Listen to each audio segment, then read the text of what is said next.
Ditemui di Studio 2 PAL TV dalam acara Halo Palembang, PJ Bupati Musi Banyuasin Apriyadi Mahmud melakukan berbagai macam program bantuan untuk masyarakat sebagai upaya penanganan kemiskinan ekstrim di Musi Banyuasin. Disampaikan oleh PJ Bupati Musi Banyuasin Apriyadi Mahmud untuk mengatasi kemiskinan ekstrim. Ada beberapa program diantaranya bantuan kelompok usaha bersama, bantuan sembako, program keluarga harapan atau PKH, bantuan langsung tunai atau BLT, dan khusus untuk APDB Musi Banyuasin memiliki program bantuan tunai untuk masyarakat miskin ekstrim atau Bantu Uma dengan anggaran 32 miliar di tahun 2023. Programnya ada beberapa program sih.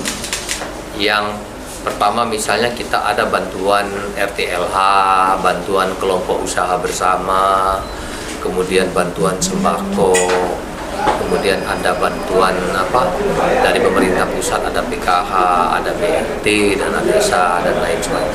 Nah, khusus untuk kabupaten, APBD kabupaten kita ada program namanya Bantu Uma, bantuan tunai untuk masyarakat miskin ekstrim, yang nilainya itu untuk tahun ini kita alokasikan anggarannya 32 miliar. Lumayan. Apriyadi menambahkan saat ini program Bantu Uma sudah disalurkan kepada 9.600 kepala keluarga atau sekitar 16.000 jiwa.